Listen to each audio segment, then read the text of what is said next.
વંદુના કીર્તનનું, સંતના મધ્યમાં જન્મ ધરવાનું. સ્વામિનારાયણ હરે સંવત 1880ના મહાવદી 14ને દિવસ સ્વામી શ્રી સહજાનંદજી મહારાજ શ્રી ગઢડા મધ્યે બાબા ખાચરના દરબારમાં ઉગમણે દ્વાર ઓરડાની ઓસરીએ વિરાજમાન હતા અને સર્વ શ્વેત વસ્ત્ર ધારણ કર્યા હતા અને તુલસીની નવીન શ્વેત કંઠીઓ કંઠને વિશે ધારણ કરી હતી ને પાગને વિશે પીળા પુષ્પનો તોરો વિરાજમાન હતો ને કંઠને વિશે પુષ્પના હાર ધારણ કર્યા હતા ને પોતાના મુખારવિંદની આગળ મુનિ તથા દેશ દેશના હરિભક્તની સભા ભરાઈને બેઠી હતી અને સાધુ પ્રેમાનંદ સ્વામી ભગવાનના ધ્યાનના અંગની ગરબીઓ જે વંદુ સહજાનંદ રસરૂપ અનુપમ સારને રે લોલ એ ગાવતા હતા. પછી જ્યારે ગાઈ રહ્યા ત્યારે શ્રીજી મહારાજ બોલ્યા છે, બહુ સારા કીર્તન ગાયા. આ કીર્તનને સાંભળીને તો અમારા મનમાં એમ વિચાર થયો જે આવી રીતે એને ભગવાનની મૂર્તિનું ચિંતન છે, માટે એ સાધુને તો ઉઠીને સાષ્ટાંગ દંડવત પ્રણામ કરીએ. અને જેને આવી રીતે અંતઃકરણમાં ભગવાનનું ચિંતન થતું હોય ને એવી વાસનાએ યુક્ત જો દેહ મૂકે તો તેને ફરીને ગર્ભવાસમાં જવું પડે જ નહીં. અને એવી રીતે ભગવાનનું ચિંતન કરતા જીવતો હોય તો પણ એ પરમપદને પામ્યો જ છે.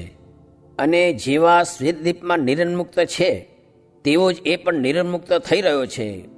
અને દેહક્રિયા તો યોગ્ય હોય એટલી સહેજે જ થાય છે. અને જેને ભગવાનના સ્વરૂપનું એવી રીતે ચિંતન થાય છે તે તો કૃતાર્થ થયો છે ને તેને કાંઈ કરવું બાકી રહ્યું નથી. અને જેને ભગવાન વિના બીજા પદાર્થનું ચિંતન કરતે થકે દેહ પડશે તેને કોટી કલ્પે દુઃખનો અંત આવતો નથી. માટે આવો અવસર આવ્યો છે તેને પામીને ભગવાન વિના બીજા પદાર્થનું ચિંતન મૂકીને એક ભગવાનના સ્વરૂપનું ચિંતન કરવું. અને જો ભગવાનના સ્વરૂપનું ચિંતન થઈ ન શકે તો પણ ધર્મ, જ્ઞાન, વૈરાગ્ય અને ભક્તિ તેને યુક્ત એવા જે આ સાધુ તેને મધ્યે પડી રહેવું. અને અમારે પણ એ જ અંતરમાં વાસના છે જે આ દેહને મૂકશું પછી કોઈ રીતનો જન્મ થવાનો નિમિત્ત તો નથી, તો પણ અંતરમાં એમ વિચારીએ છીએ જે જન્મ ધર્યાનું કોઈક કારણ ઉત્પન્ન કરીને પણ સંતના મધ્યમાં જન્મ ધરવો એમ જ ઈચ્છીએ છીએ. અને જેને એ કીર્તનમાં કહ્યું એવી રીતનું ચિંતન થતું હોય તે તો કાળ, કર્મ અને માયાના પાસ થકી મુકાયો છે. અને જેને ઘેર એવા પુરુષે જન્મ ધર્યો તેના મા બાપ પણ કૃતાર્થ થયા જાણવા. અને ભગવાન વિના બીજા વિશેનું જે ચિંતન કરે છે તે તો અતિશય ભૂલ્યો જાણવો. અને સ્ત્રી, પુત્ર અને ધનાદિક પદાર્થ તે તો જે યોનિમાં જાય છે તે સર્વેમાં મળે છે. પણ આવા બ્રહ્મવેત્તા સંતનો સંગ ને શ્રી વાસુદેવ ભગવાનનું સાક્ષાત્કાર દર્શન ને ચિંતન તે તો અતિશય દુર્લભ છે.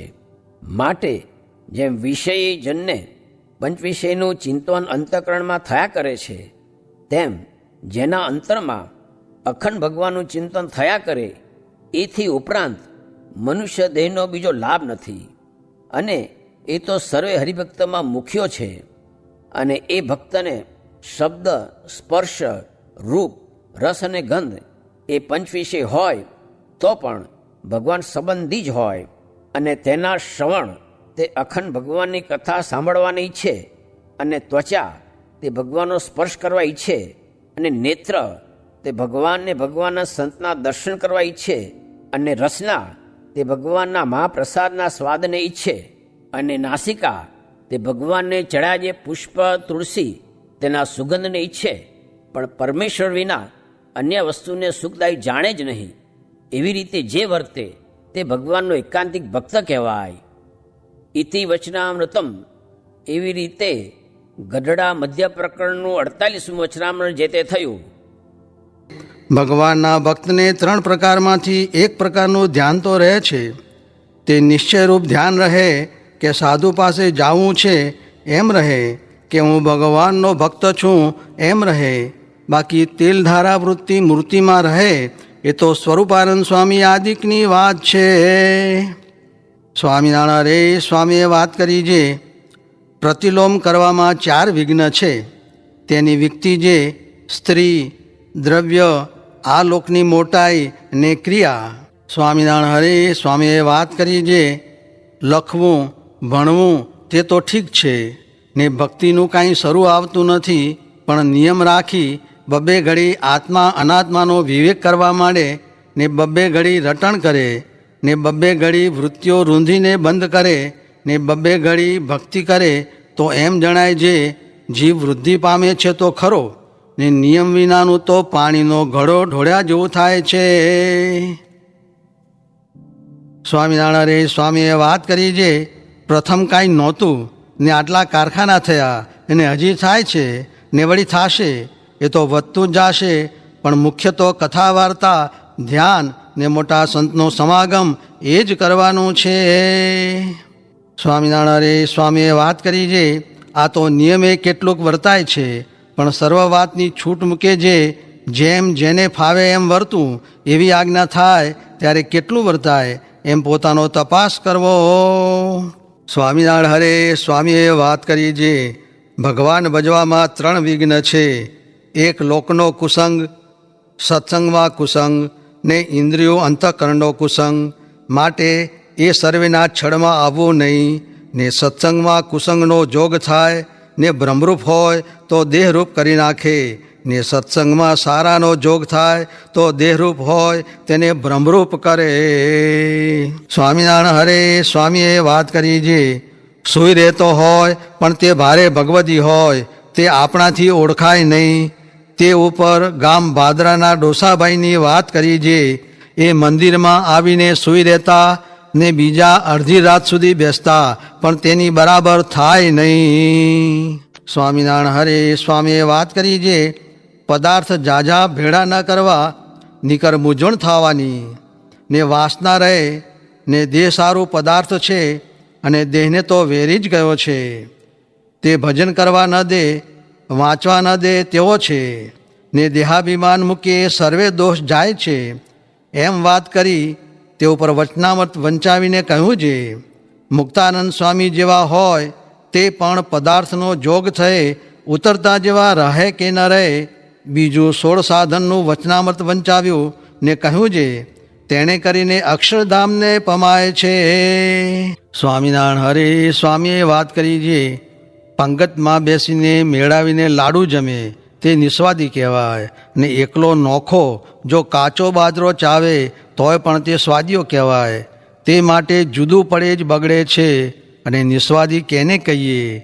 એ પ્રશ્નનો ઉત્તર કર્યો છે પંગતમાં જે મળે તે મેળાવીને ખાઈ લે, બીજું કાંઈએ ઉપાર્જન ન કરે ને ચાળા ચૂંટતો ન ફરે એ નિસ્વાદી કહેવાય ને ત્યારે જ ભગવાન એની ઉપર રાજી થાય છે.